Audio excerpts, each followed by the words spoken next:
All right, here we are. This is Pro Wrestling INDIEstrated live once again on YouTube. I am Kevin McElvaney, PWI editor-in-chief here, very tired in a Pittsburgh, Pennsylvania hotel room. with me as always, the Good Witch, the Conduit of Karma, the Divine Darling, the Batch Baddie, Yeah, Kaia McKenna. the baddest baddie in the batch. Yeah, Say that 3 times fast. yeah, it's hard. How's it going, Kaia? It's going really well. I mean, yeah, I'm just cozy at the witchy compound here, settling in, doing some training. I got a big cage match coming up next week, so trying to prepare mentally for that. I've only ever had one other cage match. I was victorious in it, so I won by submission. Who was in the other cage match? It was against Killa Kate. Oh, is that for combat fights? Mm-hmm. Okay, but even that was more of a like MMA style. This one might get really violent, and it's. I like violence. Regan? I like violence. Yeah. Yes. So this is your shot at another championship. Although you've mentioned you've already won a #1 contendership match, so maybe. Oh my gosh, yeah. So like, what's in it for me if I win this match? I'm still #1 contender. We'll figure an extra it out. shot. Maybe you can leverage one of these into a shot at one of the other championships there. I mean, maybe Kelsey can win and actually get. Maybe I will let Kelsey win because maybe Rebecca will actually want to show up and wrestle Kelsey. And then I can wrestle Kelsey and beat her and win my title then. Maybe I will just take the night off with this cage match since I don't have a horse in the race. I still have my title shot on lock. Maybe we just need to change up the opponent, right? Right. Rebecca doesn't want to wrestle me. Maybe she'll wrestle Kelsey and then we can go from there. Maybe, you know what, Kev? Maybe I have a whole new strategy. Maybe I'm just going to sit on my ass and eat bonbons and then just kind of leave inside the steel. Oh, yeah. Cage. Yeah. I think that's got to be a first, although I don't know. We'll see. I will speak with Pro Wrestling Magic management to figure out what's going on here. Okay. That would be a good plot twist, right? I mean, maybe it becomes. Maybe that would be my heel turn. People probably want to see me demolish somebody in a cage. I should give them what they want. I am a big, strong witch. I am 5'9" and 170 pounds of pure magic power. So. And that's actually shoot 5'9", folks. I am a shoot 5'9" and a shoot 5'10" and standing next. Yeah. Kaia is a tall woman, so she has this fast track opportunity. Maybe it's something like a Money in the Bank. I guess we'll find out. Maybe that would make more sense. That it's like it's a Money in the Bank thing. Yeah, I can't. TBD. That's that's next wrestle. I kick ass and leave. Kick ass and chew bubble gum. I'm out of bubble gum. Time to kick some ass. Somebody said. Somebody in wrestling said that once, right? Yeah. So no, I'm excited. I think that, everybody, when you're in a cage, it's obviously a very physically demanding type match, which you just have to play to your strengths. And it's like, I am big and I am strong and you're putting me in a cage. And if I'm definitely going to be thinking of all the ways I can use that strength and size to my advantage, because I've not wrestled Kelsey, but I've met Kelsey and I do have a size advantage that I will be leaning into. And I do understand that, not being a wrestler myself, but that Mr. Brightside lyrics are quite inaccurate with the coming out of my cage and I'm doing just fine, because you don't emerge from the cage the same way you went in. No, but the thing is so one of the things that I've kind of encountered as a weakness lately in myself is I get very headstrong and I get very into kicking someone's ass. And then I make a mistake. So I'm really trying to be more focused and be able to like hone that energy, right? If that makes sense, and not just let it become so wild and out of control that I make a mistake or misstep and it costs me dearly. And try to get a grip on my temper. For sure. Yeah. I mean, temper, the witchy fire. We can talk to tonight's guest about that maybe a little bit, strategy, veteran wrestler, Vinnie Massaro. Vinny's running just a few minutes late, so he should be popping in here any moment. But real quick, let's talk about, because you have another belt that you added to your collection. So my temper cost me my Pro Wrestling Women's Championship this past week. I just full head of steam, made a misstep. It happens, but we go back to the drawing board and we work harder. I was successful in defeating Clara Carreras for the Invictus Pro Wrestling Women's Championship at their show Wicked City at the Bronx Brewery. And that was a match that was 2 years in the making. And I was very, very excited to have it, but there was a lot of pressure on me because I was #1 contender before my injury, and then I never got to have that match. Edith Surreal filled in for me. She won the title. She had a wonderful reign. Clara then won the belt. She had a good reign. And, you know, there's pressure, right? Like 2 years, of like surgery, rehab, you know, getting back in the ring, training, recovery, like mentally getting where you need to be. It's like, if I didn't win that match, that would have been horrible on my mental state, right? Because 2 years of your life you put into coming back to cement your legacy. And it was so nice to have the confidence in myself to pull that win off and close that chapter of my comeback. I feel like my comeback tour is officially over. It was a good time, but we are now in the season of the witch. From here on out, got to pick up every new stitch. chapter. We're closing the grimoire and opening up a new chapter. So, you know, we'd be remiss if we didn't mention Edith Surreal, especially to talk of injuries. Unfortunately, she's just like indefinitely out of action, just a lot of concussion issues, I believe, other, you know, medical issues. She was supposed to be defending her Enjoy Championship at Enjoy Wrestling this weekend, which is one of the reasons why I'm out here in Pittsburgh. So just our very best to Edie. She's all the good vibes, all the healing energy. We love you, Edie. We really do. And I want to thank too everyone who's tuning in. This is the best live turnout we've had thus far. We only did it one other time, so I wish I'm kind of like good and bad with technology. I'm excellent with cauldrons and spells, and technology is very hit or miss for me. I don't know how to say that. How many people do we have? We have 140 people in here. Oh my goodness, 140 people. Okay, I wasn't. And it's climbing. I wasn't nervous, but now I am. Now I'm not going to know what to say for the next 45 minutes. Like when I thought I was just talking to you, like I was going off, but now I'm like, oh man, now I gotta like think because people are actually listening. You've got an I'm audience. So grateful y'all are here. Thank you so much for tuning in late on this Friday night post SmackDown. I know Vinnie will be here soon. I'm really excited to speak with Vinnie. I know Kev is really excited as well. Yeah, absolutely. To pick his brain, there's a lot. 26-year veteran of this industry, like that's a lot of time in the ring and in the biz. And very, very respected. Yeah. Does a lot behind the scenes, does a lot in the ring. Just a lot to talk to him about. And there's a lot going on right now in the world of wrestling. I honestly like to maybe get his thoughts on this whole, it's not strictly independent wrestling, but the Noah WWE announcement that's coming up this weekend. People are buzz about that. There's just a lot happening. Yeah. One of my favorite pay-per-views of all time was Noah's Destiny pay-per-view from 2005. I love that pay-per-view. I think I watch it like quarterly. Like it's at least once every 3 months. I'm like, oh, it's time to watch Destiny. It feels like it's time for that. There's not much out there like early Noah, those first 5-6 years, especially. Just a really special promotion, which continues, obviously. And then, there's a lot of independent wrestling in Japan as well. Maybe we can get Vinny's take on that. West Coast Pro Wrestling, which he has been heavily involved with in the ring behind the scenes. They've done a lot with Marvelous and Chigusa Nagayo. Yeah. So that's been a really cool thing. That's given opportunities not just for independent women wrestlers from the U.S. to go over there, but vice versa. We've had Japanese, well, I guess mostly not freelancers. It's mostly Marvelous wrestlers, but still a very exciting opportunity for them to come over and mix it up on the independent circuit in the U.S. That's rare.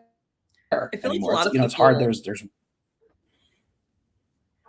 It is rare. I feel like a lot of people like go, oh, like Northeast wrestling is like the best market, or like the Midwest is the best market. And like, honestly, like the West Coast has some great shows currently. Like they are cooking.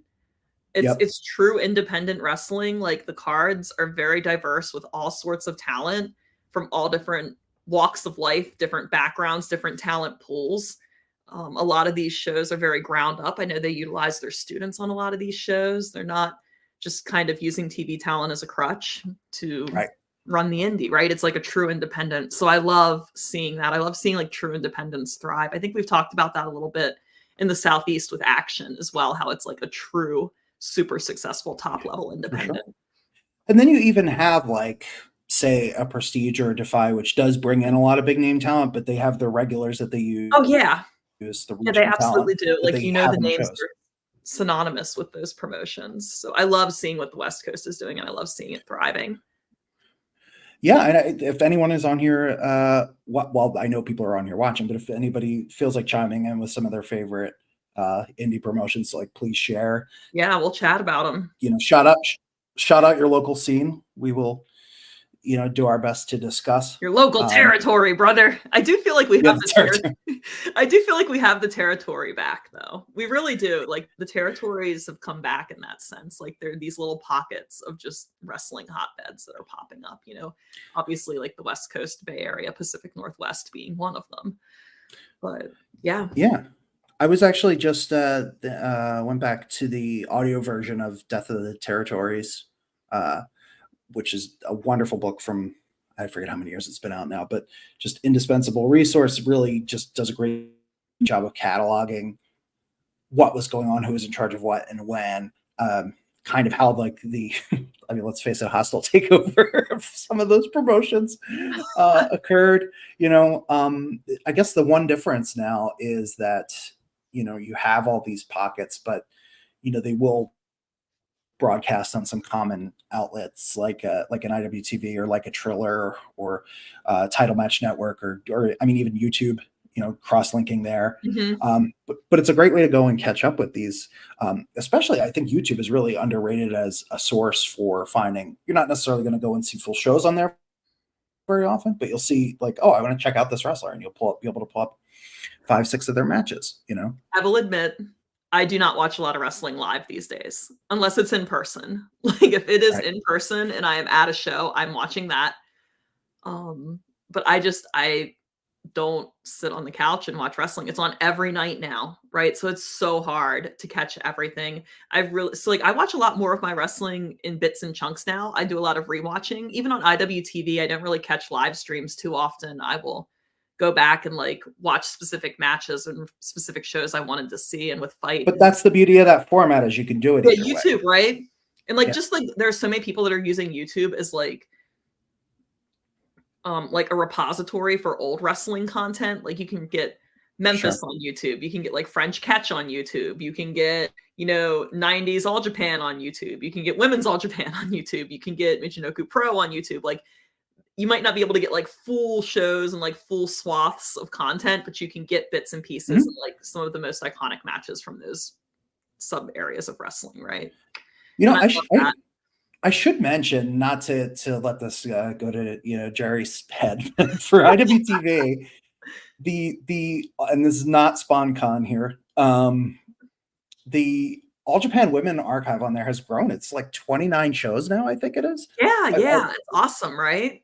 Yeah, I was watching that. We will give you a shout out. It's not sponsored. We'll give you a shout out for that. And I was watching one of those wrestling world. Right. Yeah. The new app is really fire too. While we're putting IWTV over, they have certainly made it works a lot better. Yeah, I was having issues. The live streams, sometimes I'd have a hard time loading them at first, but not with this new one. It does work a lot better. And also, just in terms of other stuff that's on there, it's older stuff. Battle Arts is on there. I forget how many shows.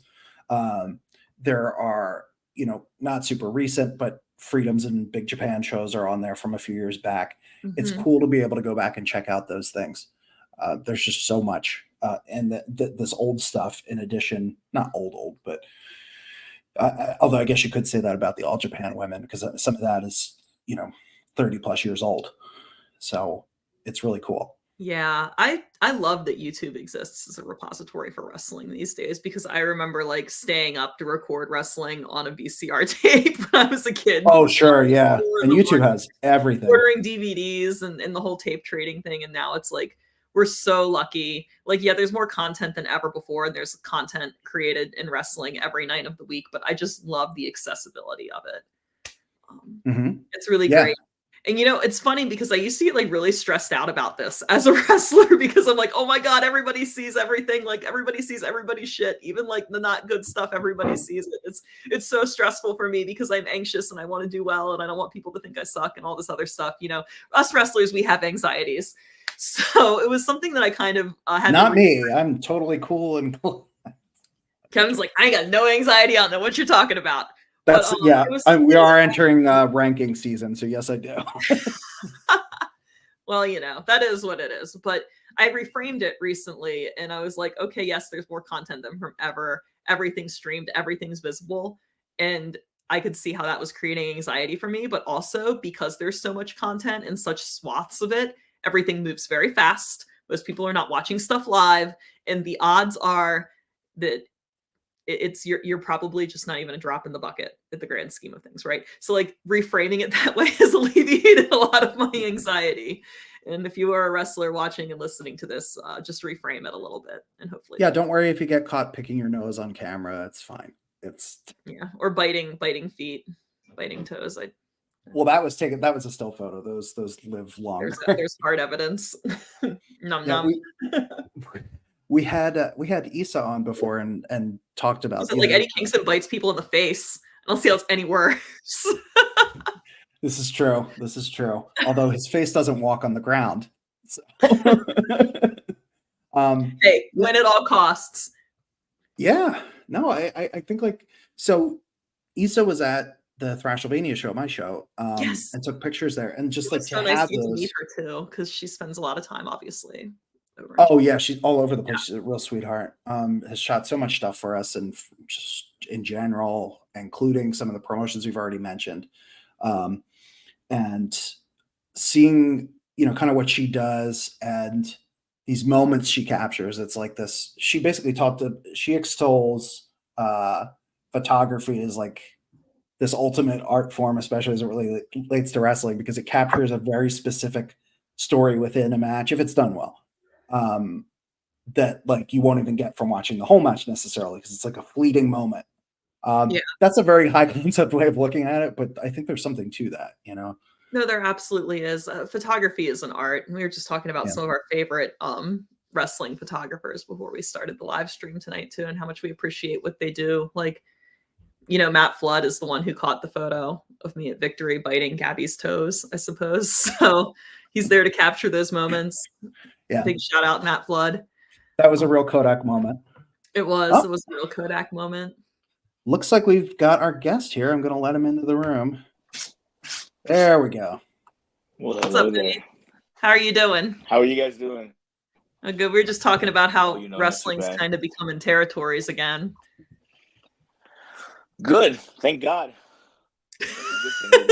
About time, huh? Hopefully you guys weren't like completely shitting on it, and I jumped in. It's like good. Everyone's like, shit. Hope it doesn't go back. No. Vinnie Massaro, welcome to the show. Thank you so much for doing this. Long day for everybody here, I think, but it's good to talk to you. Oh no. So my long day, I drove from Philly to Pittsburgh, which you would think same state, quick. I mean, I don't have to tell you you're in California, but yeah, I drive 8 hours in California. Like, it's so funny. You guys are like, all the people on the East Coast are like, yeah, I'm gonna go to like, Philly, and then I'm gonna go to Buffalo, and then maybe like I'll go to Georgia. I'm like, to me that sounds like the most foreign thing ever. Yeah. Well, Philly to Buffalo is like 6 hours. Philly to Georgia's Philly to Georgia's like 12 hours. Okay, well, what? Sure. From me to go to San Diego, it's like 9 hours, or 8 hours. So, there's people that, what I mean? So the fact that you guys are like jumping so many states is still kind of weird, but we digress. Yeah, the states are a lot smaller though. Right. Well, and you're actually in a good spot because we were actually putting the West Coast over as being an emerging territory, not getting the credit it deserves, and especially the work you're putting in on the shows and behind the scenes at West Coast Pro, and how that's a very top tier indie that's going these days. So yeah, no, I appreciate that. We're saying good things. Thank you. All right. No, I appreciate that because if anybody that's been doing or following indie wrestling for the last like 10 years is the opposite. The West Coast we used to have this thing where like everybody in the Bay Area and a little bit of SoCal, we used to say that California is an island because nobody would cover us. We would never get any kind of, you know, news coverage or any kind of dirt sheets, anything, you know, and none of that stuff. We used to always get skipped ahead unless it was like something completely major. So it was very hard to get noticed on the, you know, to get noticed on a big national level. So now the fact that we are, you know, it's become, you know, obviously West Coast and the Bay Area, and you know, all the things that's coming with that, with the new territory. It's kind of nice to hear that, you know, people like you saying that, like, hey, it's kind of becoming, you know, it's the opposite, which is kind of nice to hear. Yeah, and like a destination as well. I mean, specifically West Coast Pro, we could talk about, and we did talk a little bit about before you were here, just the connection with Marvelous, for example, you know, and wrestlers coming over from Japan, and then in turn, wrestlers going over to Japan. And of course, you know, Japan has been very important to your career. And Kaia, you had brought up an interesting fact about Vinnie earlier on in his career with Japan specifically. Yes, that you are making your rounds to Noah now. 20 years in the making. Yes. What's it like? Is it exciting? Is it everything you hoped it would be? 1,000%. Like, to me, you know, this was my goal. You know what I mean? Like I was never like, when I was like basically starting indie wrestling, you know, WWF, WWE, was just basically like, it was never like a goal, because it was just, to me, it was unattainable, because, you know, back then, if you weren't over 6 foot, you know, 6'1", 6'2", didn't even look at you. They didn't even bother. You know what I mean? Like, it wasn't like, it was just like, it was a waste of time for me to even, you know, try to send my resume over there, because they would just be like, oh, you're too short.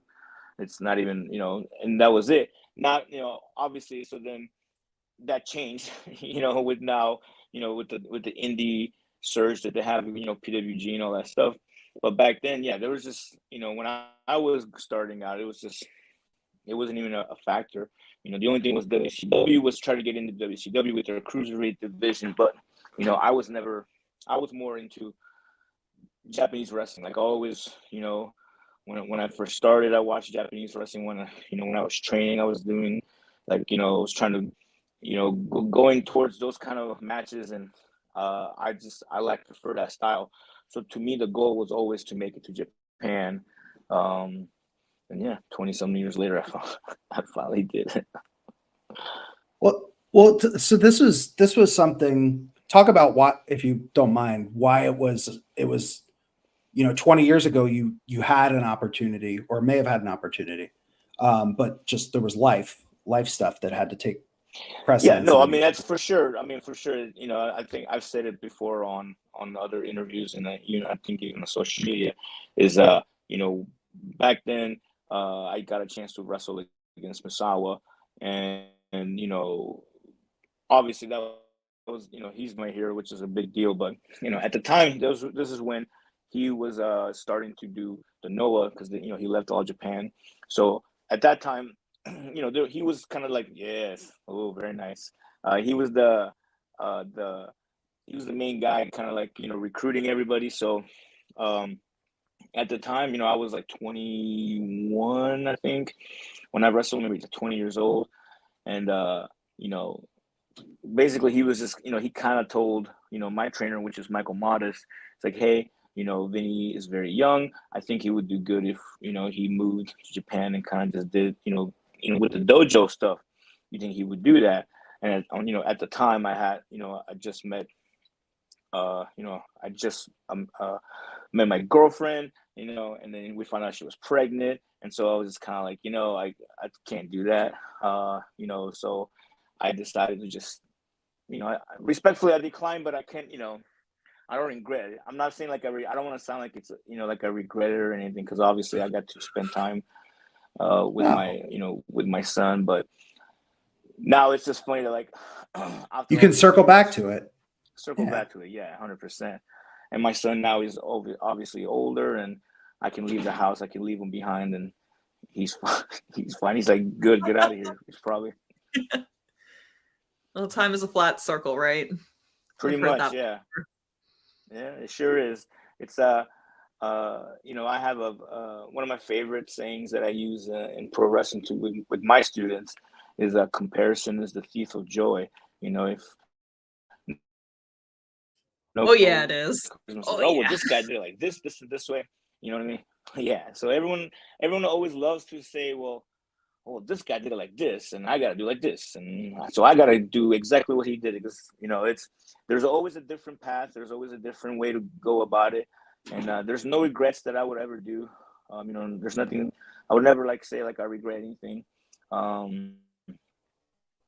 I would just, you know, everything's a learning experience, and everything is meant to be. And now, you know, hopefully I get to go back. You know, there's some things going on that I can't really speak about, but you know, hopefully there's more Japanese tours for me. Yeah. So one thing that we were talking about beforehand was this, you know, maybe a completely different thing than what you're alluding to, but Noah and WWE, some kind of announcement or something coming later this weekend, which has everybody talking. And just the fact that the way the wrestling industry is right now, it's so unpredictable. It feels like anybody could show up anywhere at any point.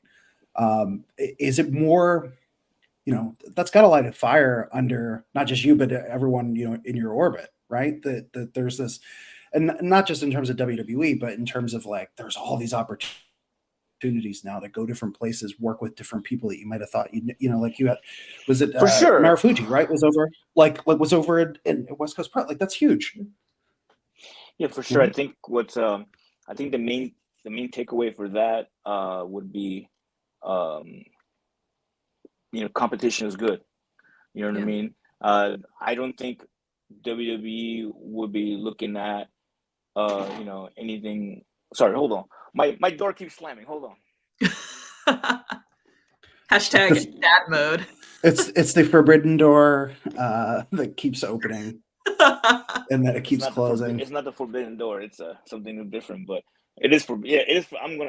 Now I gotta fix that. But so yeah, competition is good, because if AEW wasn't working with you know, New Japan, I don't think NXT would be doing any of this, or you know, WWE would be, you know, like I know they had you know, Regal's son, he went over to All Japan. You know what I mean? Mm-hmm. Now WWE is gonna work with Noah. That would never. I don't think that would ever happen if AEW is not working with New Japan, and they're doing this whole Forbidden Door, you know, things. You know what I mean? It's I which is good, because I mean, even like, it's, you know, great. Even things like, you know, even like promotions like the NWA is working with All Japan now. You know what I mean? Like West Coast is working with Marvelous. I mean, if I would have tell you, if someone would have told me like oh, you know, like when I first started, it's like, hey, there's this promotion in San Francisco that has a gateway to go to Japan, and you get to train with living legends like Chikusa Nagayo for up to 3 months. I'll be like, that's the dream. I would love to. Like, who wouldn't love to do something like that, right? Like, that's 100%. Amazing to like have that wealth of knowledge and experience. Right. As a resource would be just incredible. Right. And that, you know, I mean, obviously that's, you know, I'm lucky to have that with, you know, with West Coast, but just, you know what I mean? Like there's, you know, GCW goes to, you know, Japan, and, you know, there's, you know what I mean? I know DPW, you know, was working with, I think it was GLEAT. And, you know, they were doing, you know, it's like back when I first started, Japan floodgates was like, are open. It was literally the forbidden door. It was like literally like, what the hell? Like maybe hopefully one day somebody might get a chance to go. It was Gato Move and DPW too. Like, so they've really DPW, done. No, there's, you know, I mean, there's so much stuff like DETs, you know, and GCW. There's so much stuff going on. Yeah, I thought I saw like DPW streaming on Wrestle Universe, which is wild to me too. Like what? Like, right? Which crazy. You know. Which then you know, goes back to West Coast, DPW, Prestige. We're on, you know, I think it's nice to see that we're all working together. Because back in my day, like I'm yelling at Cloud guy. But back in when I was first starting out, we all hated each other. Like indie wrestling, every other promotion, like whatever your home promotion was, that was the best independent wrestling promotion in the world. and everybody else was complete shit. Like the absolute worst. Like the absolute worst. I mean, I don't know how much of that has actually changed. You guys are obviously leading by example, but well, I don't know. But I mean, you wouldn't. But I'm saying, like, you would never, like, back in the day, you would never see two independent promotions working together. Like, you would never see like, hey, let's get together. You know what I mean? Which is crazy. You know what I mean? So that part is also good. Yeah, man, wrestling rules right now. I don't know about you guys, man. It's a good time to be a professional wrestler. It's a good time to love professional wrestling. It's a good time to it's a good time to cover it as well. It's a good time to cover it. It's a good time to have a school. I'll tell you what. There's a lot of cool kids out there that want to do it. And they're not afraid to do it, or they're not like, oh, I'm gonna get made fun of. No, people, it's cool to do it now. It's a cool thing. The cool kids are back in pro wrestling. So hopefully nobody ruins it. Sure.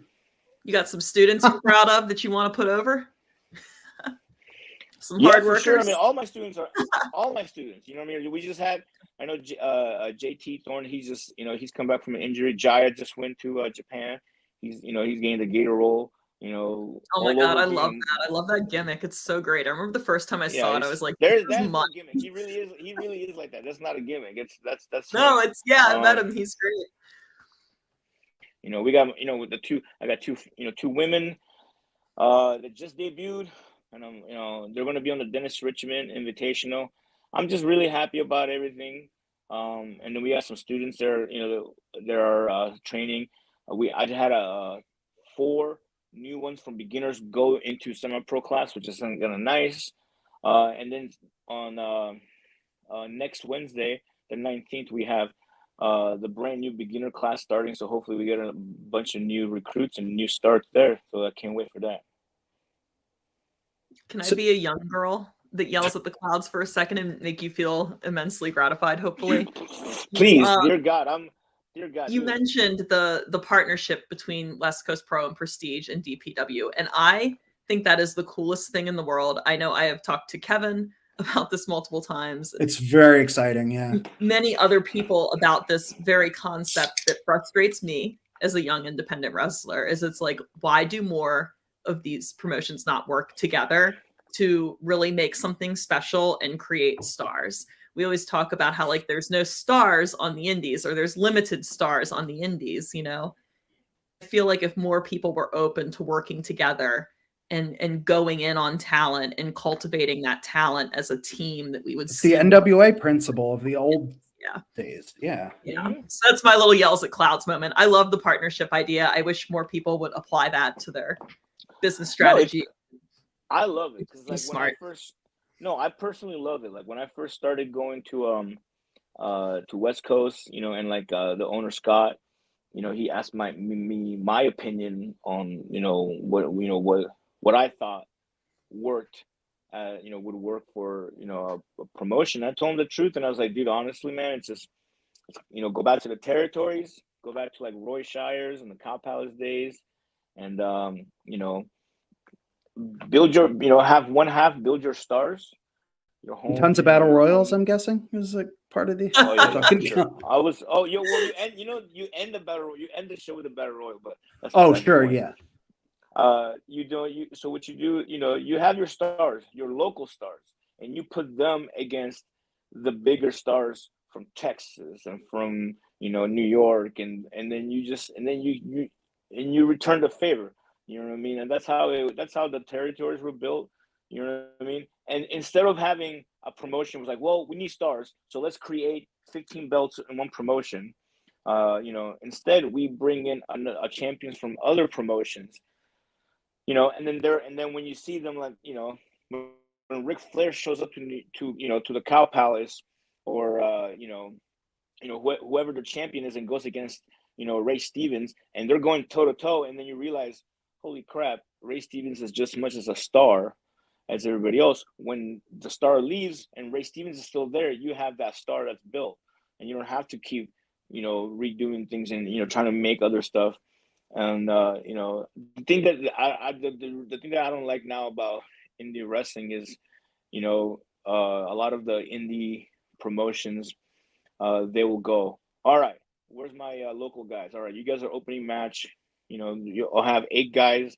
All 8 of you guys are in the opening match. My main event is going to be, you know, whatever, Alex Shelley versus Speedball, man. Fantastic. That's going to be a fantastic match, but that does nothing for the local stars. You know what I mean? Put your local guy that you think is good against Speedball. Put the other local guy against Alex Shelley. You have 2 matches, and it builds the other guys, and then when Alex Shelley is signed somewhere or Speedball is signed and can't make it every show, then you still have your stars to be there, and you don't have to keep. And then instead of like, oh, we gotta, you know, we can't run anymore because we can't afford flying people in. It's like, well, you have your stars. You don't have to fly everybody in, and you make your stars.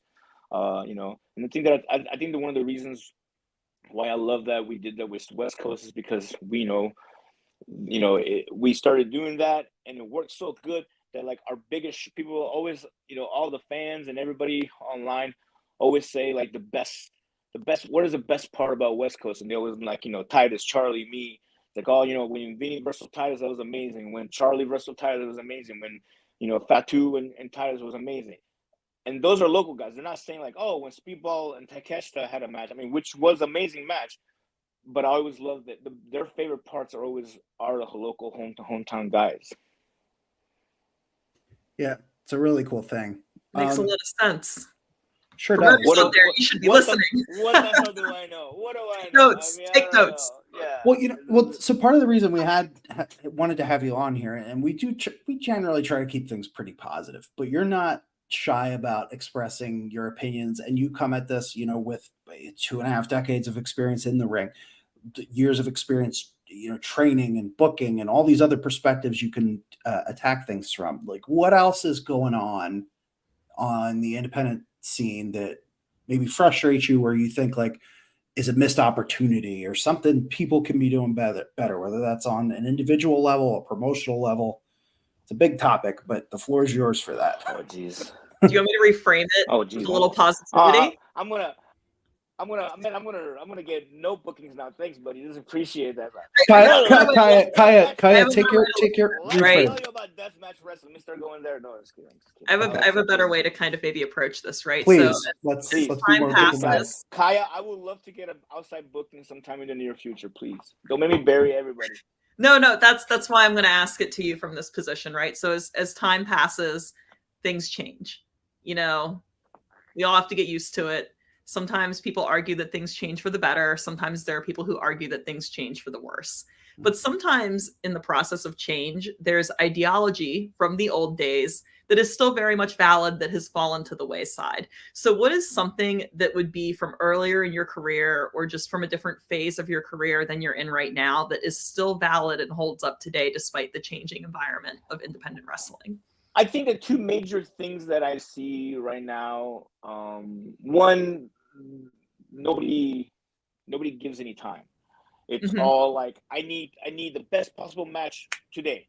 Like, oh, that didn't go as over as possible. We'll scratch it. Never mind. We're gonna make it a scramble match because that's with a ladder and because everything. I'm like, no, things need time to settle.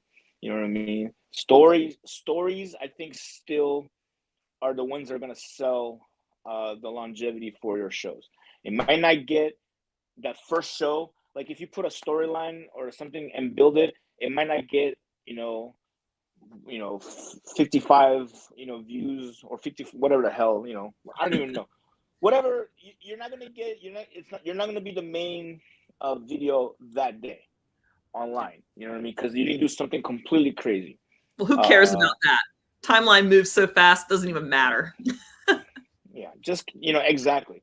So everyone freaks out. They're like, "Oh, we're not popular." In the first show didn't get that many views.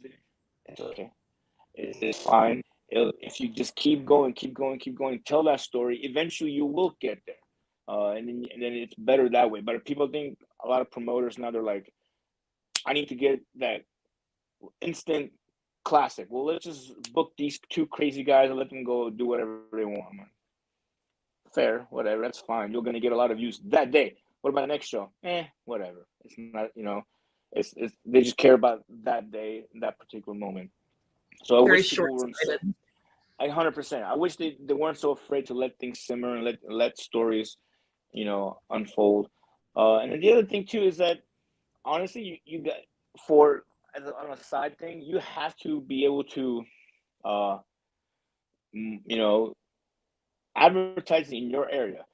You know, Twitter that doesn't mean shit. Like, you know what I mean? Like, Twitter is not real life. No. Like, just because, you know, your promotion has 5,000 likes on the poster, it doesn't mean you're gonna get 5,000 people in that show. You know what I mean? You still have to go, you know, to your place, to around the neighborhood, you know, actually advertise, be out there and do that kind of stuff. To me, that's still, you know, people still forget to do that. But I mean, like, literally, I could sit here for. But you know what? That's a great point. Because WWE and AEW are still in the local markets doing radio shows and morning TV and all that. So if they're 1,000%, yeah, 1,000%, yeah, right. I thought it was really interesting that you mentioned like allowing time for things to simmer. That it might not be one hit instant. Like when you book a new talent or an out of market talent, or maybe you introduce a student, right? You're starting to put them onto the shows. Like, how many times do you realistically need to put somebody in front of an audience before the crowd starts to catch on? Because like for most people, it is not immediate. It is not the first time. And it's wild that we have this mentality that it's like all or nothing.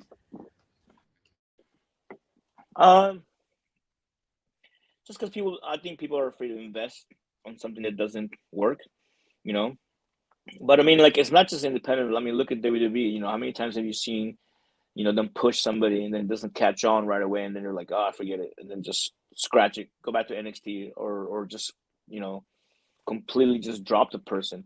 I think, you know, it's, you know, you're selling. You know what I mean? I don't know if anyone has a job in sales. It takes time. You can't just, you know, put one thing new. Here's my new item that I'm selling. Oh, it didn't sell the first week. Take it out. When, you know, we're demolish it, throw it in the fire. No, you have to keep doing it. You have to keep selling. You have to keep reminding people about it. And, you know, with wrestlers, I mean, you know, wrestlers, they need time. You know, wrestlers need time to do that, especially local people. You know what I mean? Like, we had, you know, Jaya. People remember when Jewel first, you know, come out. Shoes, man. There was people that were just kind of like, "Who the hell is this guy?" You know what I mean? But now that everyone loves him, you know what I mean? I told him, I was like, man, because, you know, I think I'm not. People don't get him. Like, just keep doing it. Just keep doing it. Don't make it. I go. Let me ask you a question, there, and I go, sorry. I tell him, I go, how many times do I do how many times do I do this in a match? How many times? Like, literally, I am the Sicilian Pentagon. I do this so many freaking times during the match. Like, people get sick of it. I'm like, and I go, how many? You've seen it a million times, right? He goes, yes. He goes, I'll stop doing it when it stops getting over. Because literally after every show, they go, oh, Vinnie. That's all I give a shit about. You know what I mean? And you need it. But I didn't just, like, all of a sudden, like, you know, I'm gonna start doing this and it'll catch on. No, people hated me. People didn't want me.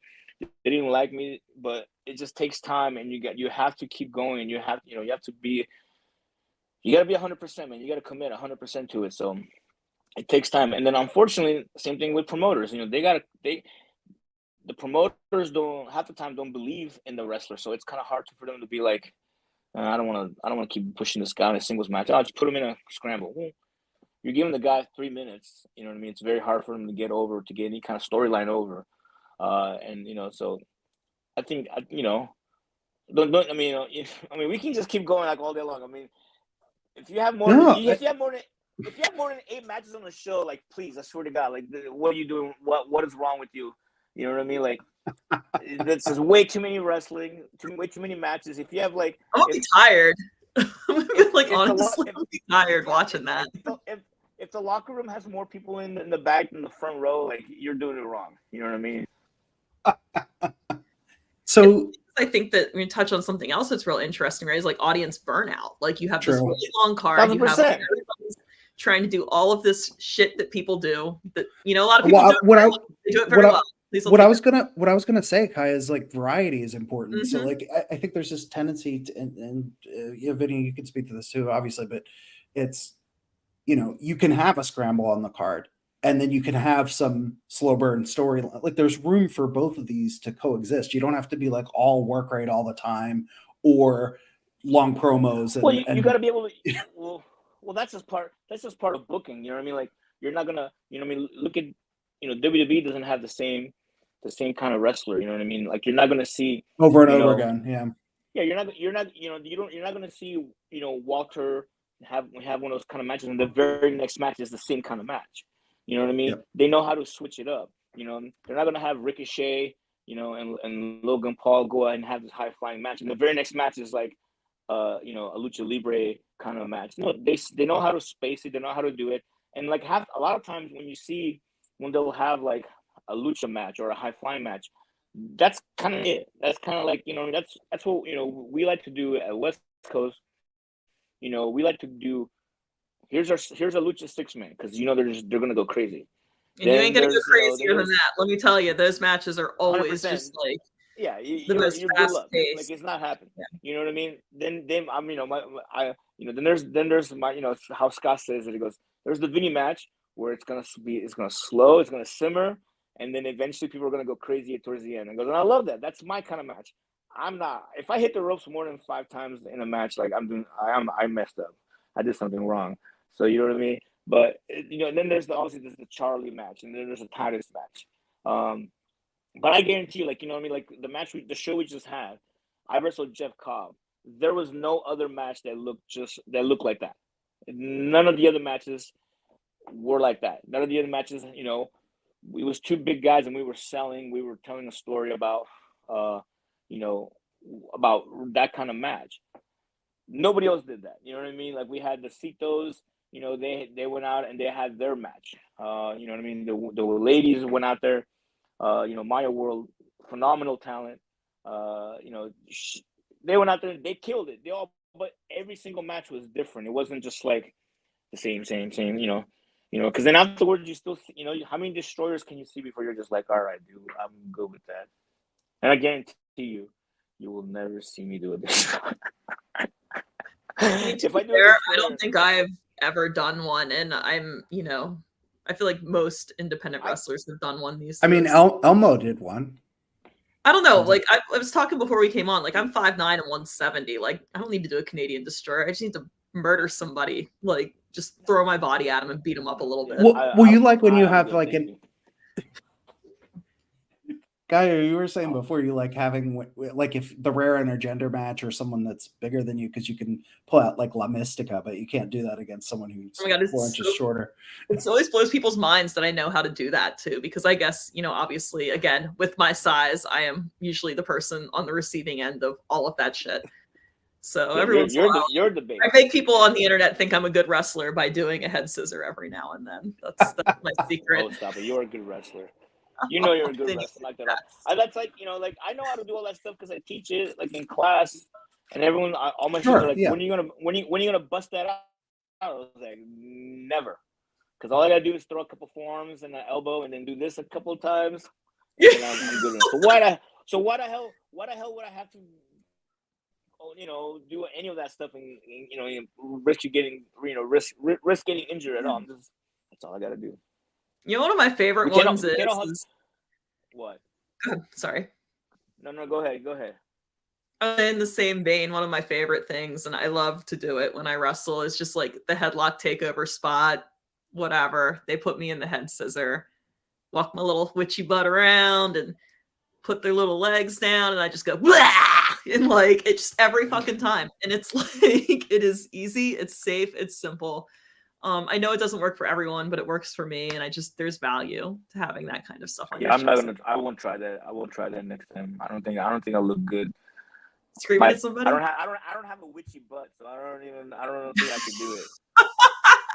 You have to like wiggle around the other side. Yeah, when I do it, my butt looks more like a goblin or something. It's not very witchy, like goblin walk. Goblin butt. It doesn't work out. I'm pretty sure that's the first time goblin butt has been said on this podcast, but I'll have to go back for the tape and mark it down. It's something that, like, especially since my injury, like I've had to rethink like the things that I want to do in wrestling, and I've actually found a lot of value in just having a couple of fun little, spots like that is, it's good. I think you gotta work smarter, not harder. That's how you stay in the game this long. You know what I mean? And yeah, you know, 26 years, right? Yeah, obviously, you know, I mean, it's not obviously I'm not doing half the crazy stuff that I was doing when I was younger, but you know, it's more. I feel like the matches are getting better, the storylines are getting better, and obviously I'm getting more opportunity. So I must be doing something right. Just a little bit. Not just anybody gets to go over to Noah and hang out and have a good time. So you're doing something right. No, I appreciate that, but I mean, not everyone gets to be on PWI. I mean, it's crazy. Oh well, you know. Look at us all here. I know. We gotta figure out how to get Righteous Reg on. Yeah, he's got to come to one of my classes. I'm gonna have him. Oh, we gotta man. get him to. We gotta get him down. I gotta bump him around. He did do like 1 day of training or something, like once upon a time. And then he did backyard, I think, for a little bit. I know it's not the same. I started out in the backyard. Hey, it's a lot of people too. I didn't start in the backyard. It was technically a boys and girls club, but they had a mat all the way in the back area, and so it was a nice little blue mat. And I remember that was the first time I ever did a sidewalk slam, and I knocked the wind out of this dude. And I was just like, man, that was kind of cool. I liked it. Man, I did the sidewalk slam every match. It's great. It's cool. It's the easiest move ever, but whatever. It is, great. But it's effective. It doesn't have to be complicated to be effective. Think about how simple a punch to the face is. It's effective. Exactly. Absolutely. Well, geez, we covered a lot of ground here. That was a really great interview. Really good content. Yeah. Lots of I didn't watch SmackDown. Did you guys watch SmackDown? You guys gotta watch SmackDown? No, I was so into ear bottoms. Okay. And I was driving from the surprisingly broad state. I was also driving, so I didn't watch SmackDown. I'm off this weekend, but it's nice. It's good to have shows this weekend. No shows this weekend. I got cage match next weekend. Yeah, which I hope to be there for that. Against who? Kelsey Reagan at Pro Wrestling Magic. Wow. Are you the champion? Are you the champion of Pro Wrestling Magic? I mean, it only makes sense, right? Not yet. So I've been #1 contender for 6 months now, Kevin. Something like you're that. a witch. Who's better than you at Pro Wrestling Magic? Like, what is there? Is there like a? I will ascend. Is Gandalf? It will happen. Champion? Like, if you're not the champion, who's the champion? Rebecca J. Like Scott. Merlin or something? Merlin. I mean, who's it's Pro Wrestling Magic? How it literally promoters. See, this is what I'm talking about. It writes itself. It's staring you right in the face. You have a witch that wrestles for Pro Wrestling Magic. You put her over. That's as simple as that. It's like what are you doing? It doesn't. I think that is where it's going. Yeah. I'm trying to earn my stripes. I got to earn my title shots apparently, multiple times. So how's it not a storyline with the witch at Pro Wrestling Magic? I don't understand that. We need to be catapulted, to the moon. Yeah. Pro Wrestling Magic. Realm. You're a witch. And then after that, I have a match at SCI Futures against Alexis Littlefoot that I'm very much looking forward to. Futures is a huge tournament on the indies these days. It's gonna give you a warning. Watch for the elbow. Ooh. That's right. I hear she's got a mean elbow. There's footage. Yeah, is she working it into the matches now? That's the question. You have to. You have to. You have to. You have to. Something you got to make it. I've had 2 matches with Alexis previously, and she's no slouch.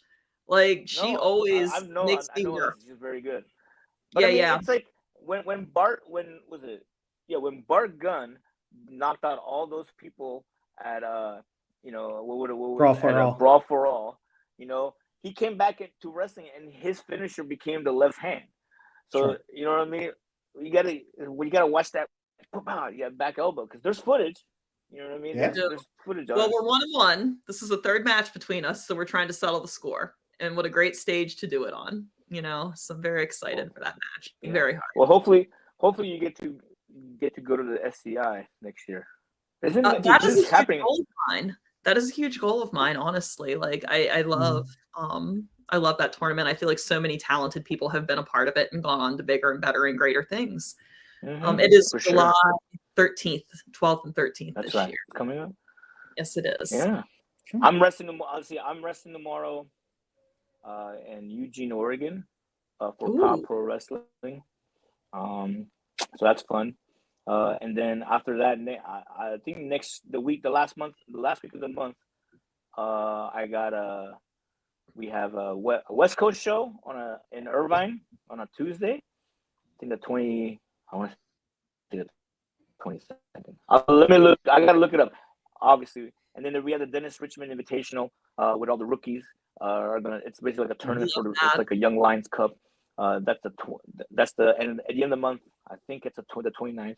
But any West Coast Pro, obviously everyone can just go follow West Coast Pro, or you can follow me, Snoring Elbow, Vinnie Massaro. I'm hilarious. We're talking about Latinas. Those are the two things I talk about, so it's great. But it's I always retweet about West Coast Pro, and then on the 19th we have an open house at the training school in Pacifica, and then hopefully everyone can come. Reg, if you're watching this, that means you. Yeah, Reg, get your ass over here. 619. Honestly, that'd make a really great piece for the magazine. So, get paid, Reg.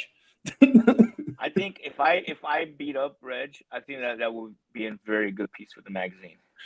I think that'd be amazing. Yes, the photographer out, Kev. Just like Real Liberties, Reg, and only Reg. It's Reg. I mean, guy. I asked him if I could like, can you put a good word in for me and just make me number 219 on the PWI? And he's like, I'll see what I can do. And I was nowhere near 219. That's all. I don't even care. I don't even care what the rank is. Want to be 219 because that's where I'm from. But he didn't help me out at all. It was just ridiculous. So whatever. Oh, Reg. But no, please. And then always support indie wrestling. Support Kaia, of course. Support you guys talking about indie wrestling. I always appreciate you guys. Because without you guys, we wouldn't be here for sure. All right. Well, thank you all for tuning in. Vinny, again, thanks for joining us. Aya, thanks for R.I.P. Massaro, what a living legend. Yes. Tiny Massaro here. This is a shoot legit from Japan, from one of their toy machines. That's incredible. Yeah. Wow. My good luck Masawa. It was given to me by Nick Dorito. A good fan out here. Oh, nice. Never bring that around me because I swear to God, I will just talk to you the whole day. I'm like, how much do you want for that thing? You're like, no. I'm like, I don't care. Name your price. I want that thing. I'm gonna set him back over here where he's nice and safe with his little buddies. I have a Liger one too. I have a Liger one too. We got to bring out Liger after. You can't just say that and not. Also, another gift from Nick. Oh, that's my Liger plushie. That's adorable. Nice. Isn't he amazing? Yeah, I'll put you guys in contact. He sounds Italian. You can't help out your fellow Italian. He is. Just based on the name Nick. Great. He's an amazing dude. Honest to God, I miss seeing him when I would do a lot of work with GCW. Oh, she did say the last name. I forgot. Yeah. Yeah. Yes, everyone knows Nick is a very Italian name. Everyone knows that. All my uncles are named Nick. I know nothing about that. It's too many. McKenna. I mean, come on, Irish. Oh yeah, sure. Yeah. All right. Well, again, we're closing in on the 1 hour mark, so we'll let everybody go. But Kaia, any words of witchy wisdom to part with today? Oh my gosh, she always put me on the spot with this, and I should know by now to have it like locked and loaded, ready in the chamber. I think that there's just something to be said for consistency. That seemed to be a theme that was happening tonight a lot. Just the ability to stick with something, to see the process through, and just to trust in it, to trust that the universe will place you where you need to be when it is appropriate for you to be there. So just be consistent and don't have anxiety about it. Let the universe work. Let the universe talk. Yeah. Wow, I didn't know I was going to have my therapy lesson today. It's fantastic. This is nice. It was like part therapy and part more people in wrestling need to go to therapy. Let me tell you, that's part of the problem. Is a lot of people go to therapy. It was part therapy and it was part Joel Embiid, is what it was. Yeah. But it was all good. Okay, we'll go with that. Thank you again. Yep. Everyone take care. So